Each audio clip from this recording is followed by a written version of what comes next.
الشيطان الرجيم. بسم الله الرحمن الرحيم.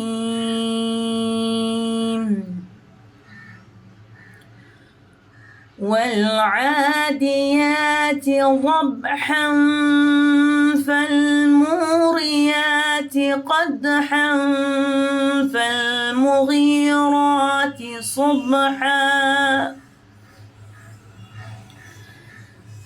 فأثرن به نقعا فوسطن به جمعا إن الإنسان لربه لكنود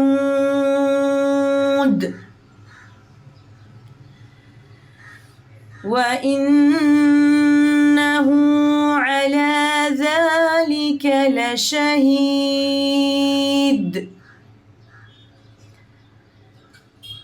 وإنه لحب بالخير لشديد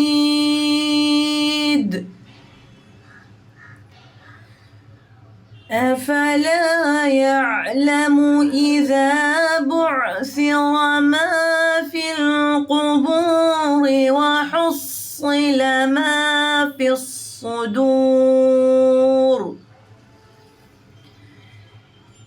إن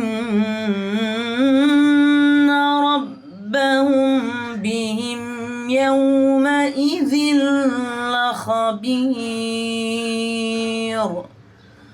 صدق الله العلي العظيم. اللهم صل على محمد وآل محمد. بسم الله الرحمن الرحيم. عن جابر بن عبد الله الأنصاري أنه قال عن فاطمة الزهراء عليها السلام بنت رسول الله صلى الله عليه وآله قال: سمعت فاطمة أنها قالت: دخل علي أبي رسول الله في بعض الأيام فقال: السلام عليك يا فاطمة. فقلت: عليك السلام. قال: إني أجد في بدني ضعفا.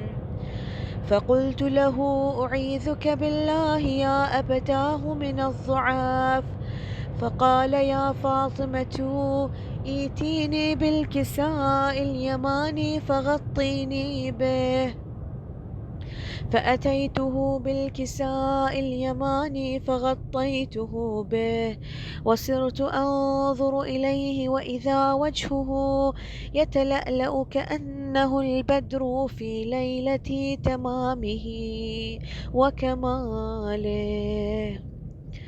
فما كانت إلا ساعة وإذا بولدي الحسن قد أقبل وقال: السلام عليك يا أمه.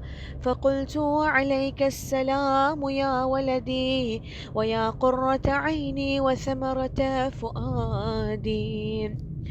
فقال لي: يا أماه إني أشم عندك رائحة طيبة كأنها رائحة جدي رسول الله.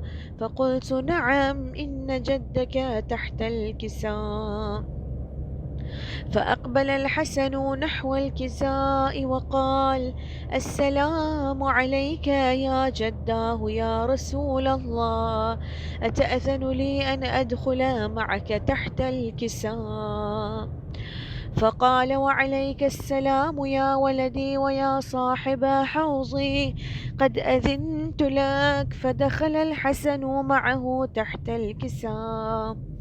فما كانت إلا ساعة وإذا بولدي الحسين قد أقبل وقال: السلام عليك يا أماه.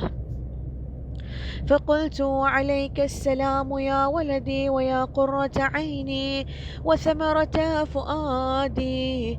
فقال لي يا أماه إني أشم عندك رائحة طيبة كأنها رائحة جدي رسول الله صلى الله عليه وآله. فقلت نعم إن جدك وأخاك تحت الكساء. فدنا الحسين نحو الكساء وقال السلام عليك يا جدا، السلام عليك يا من اختاره الله. أتأذن لي أن أكون معكما تحت الكساء؟ فقال وعليك السلام يا ولدي ويا شافع أمتي، قد أذنت لك. فدخل الحسين معهما تحت الكساء. فأقبل عند ذلك أبو الحسن علي بن أبي طالب وقال السلام عليك يا بنت رسول الله. فقلت وعليك السلام يا أبا الحسن ويا أمير المؤمنين. فقال يا فاطمة إني أشم عندك رائحة طيبة كأنها رائحة أخي وابن عمي رسول الله. فقلت نعم، ها هو مع ولديك تحت الكساء. فأقبل علي نحو الكساء وقال السلام عليك يا رسول الله، أتأذن لي أن أكون معكم تحت الكساء؟ قال وعليك السلام يا أخي ويا وصي وخليفتي وصاحب لوائي، قد أذنت لك. فدخل علي تحت الكساء. ثم أتيت نحو الكساء وقلت السلام عليك يا أبتاه يا رسول الله، أتأذن لي أن أكون معكم تحت الكساء؟ قال له وعليك السلام يا بنتي ويا بضعتي، قد أذنت لك. فدخلت تحت الكساء. فلما اكتملنا جميعا تحت الكساء أخذ أبي رسول الله بطرف الكساء وأومأ بيده اليمنى إلى السماء وقال اللهم إن هؤلاء أهل بيتي وخاصتي وحامتي، لحمهم لحمي ودمهم دمي، يؤلمني ما يؤلمهم ويحزنني ما يحزنهم. أنا حرب لمن حاربهم وسلم لمن سالمهم وعدو لمن عاداهم ومحب لمن أحبهم. إنهم مني وأنا منهم، فاجعل صلواتك وبركاتك ورحمتك وغفرانك ورضوانك علي وعليهم، وأذهب عنهم الرجس وطهرهم تطهيرا. اللهم صل على محمد وآل محمد وأجل فرجهم. فقال الله عز وجل يا ملائكتي ويا سكان سماواتي، إني ما خلقت سماء مبنية ولا أرضا مدحية ولا قمرا منيرا ولا شمسا مضيئا ولا فلكا يدور ولا بحرا يجري ولا فلكا يسري إلا في محبة هؤلاء الخمسة الذين هم تحت الكساء. فقال الأمين جبرائيل يا رب ومن تحت الكساء؟ فقال عز وجل هم أهل بيت النبوة ومعدن الرسالة، هم فاطمة وأبوها وبعلها وبنوها. اللهم صل على محمد وآل محمد وعجل فرجهم. فقال جبرائيل يا ربي أتأذن لي أن أهبط إلى الأرض لأكون معهم سادسا؟ فقال الله نعم قد أذنت لك. فهبط الأمين جبرائيل وقال السلام عليك يا رسول الله العلي الأعلى، يقرأك السلام ويخصك بالتحية والإكرام ويقول لك وعزتي وجلالي إني ما خلقت سماء مبنية ولا أرضا مدحية ولا قمرا منيرا ولا شمسا مضيئة ولا فلكا يدور ولا بحرا يجري ولا فلكا يسري إلا لأجلكم ومحبتكم، وقد أذن لي أن أدخل معكم فهل تأذن لي يا رسول الله؟ فقال رسول الله وعليك السلام يا أمين وحي الله إنه نعم قد أذنت لك. فدخل جبرائيل معنا تحت الكساء فقال لأبي إن الله قد أوحى إليكم يقول إنما يريد الله ليذهب عنكم الرجس أهل البيت ويطهركم تطهيرا. اللهم صل على محمد وآل محمد وعجل فرجهم. فقال علي لأبي يا رسول الله أخبرني ما لجلوسنا هذا تحت الكساء من الفضل عند الله. فقال النبي والذي بعثني بالحق نبيا واصطفاني بالرسالة نجيا ما ذكر خبرنا هذا في محفل من محافل أهل الأرض وفيه جمع من شيعتنا ومحبينا إلا ونزلت عليهم الرحمة وحفت بهم الملائكة واستغفرت لهم إلى أن يتفرقوا. فقال علي إذا والله فزنا وفاز شيعتنا ورب الكعبة. فقال النبي ثانيا يا علي والذي بعثني بالحق نبيا واصطفاني بالرسالة نجيا ما ذكر خبرنا هذا في محفل من محافل أهل الأرض وفيه جمع من شيعتنا ومحبينا وفيهم مهموم إلا وفرج الله همه يا الله ولا مغموم إلا وكشف الله غمه يا الله ولا طالب حاجة إلا وقضى الله حاجته يا الله. فقال علي إذا والله فزنا وسعدنا وكذلك شيعتنا فازوا وسعدوا في الدنيا والآخرة ورب الكعبة إن الله وملائكته يصلون على النبي يا أيها الذين آمنوا صلوا عليه وسلموا تسليما. اللهم صل على محمد وآل محمد وعجل فرجهم. السلام على محمد. اللهم صل على محمد وآل محمد وعجل فرجهم. میرے مولا حسین میرے آقا حسین میرے مولا حسین میرے آقا حسین میرے مولا میرے آقا مرنے سے پہلے کربلا دکھا دے کربلا دکھا دے. اللہم ارزقنا شفاعت الحسین حسین حسین.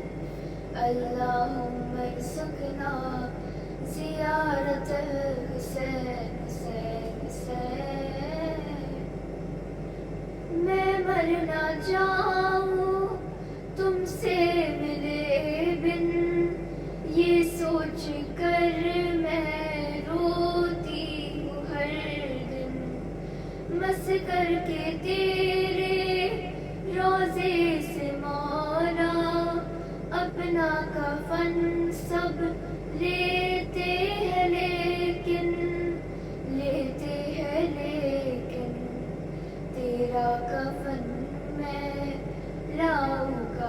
مجھے کو، اے بے کفن کوئی راستہ دکھا دے، کربلا دکھا دے، اے میرے مولا، اے میرے آقا، مرنے سے پہلے کربلا دکھا دے، کربلا دکھا دے۔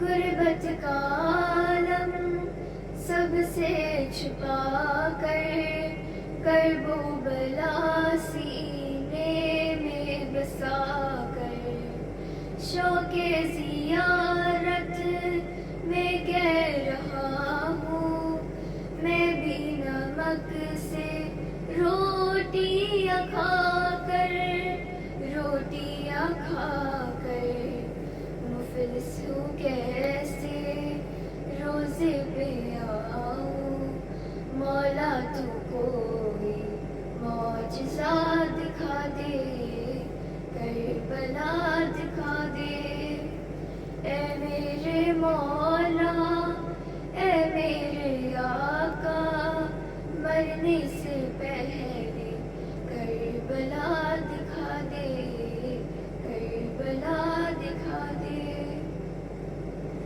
سائے بنوں میں اس کے حرم کا، سب پر ہے سایہ جس کے علم کا، تم تو کریم کرب و بلا ہو، میں منتظر ہوں تیرے کرم کا، تیرے کرم کا، اب بھی جہاں ہے مشق سکینہ، مجھ کو وہ روزے باوفا دکھا دے، کربلا دکھا دے، اے میرے مولا، اے میرے آقا، مرنے سے پہلے کربلا دکھا دے، کربلا دکھا دے۔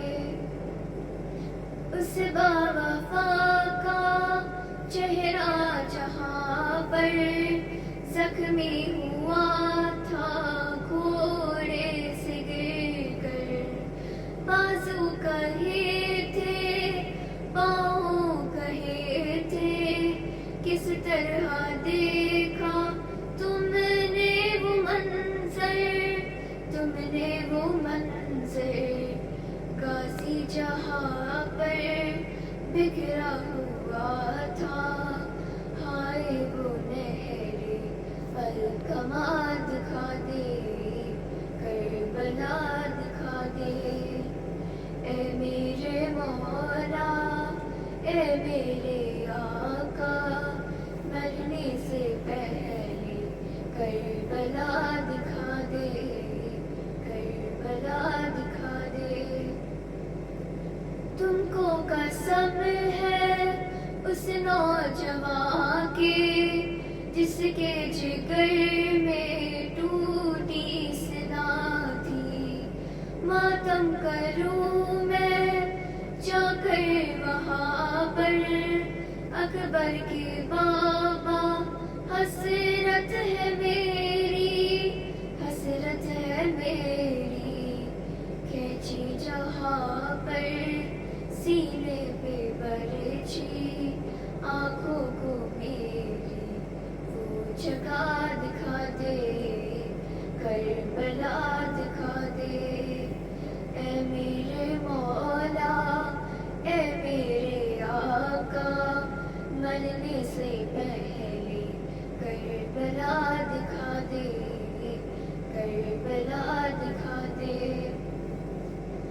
رن میں جہاں تم تھک کر گرے تھے، اٹھنا تھا مشکل، زخمی تھے اتنے، پھر اس مقام مہدی سے چل کر تم قتل گاہ تک آئے تھے کیسے، آئے تھے کیسے، خونیوں کے بل چلنا ہے مجھے کو، وہ راہ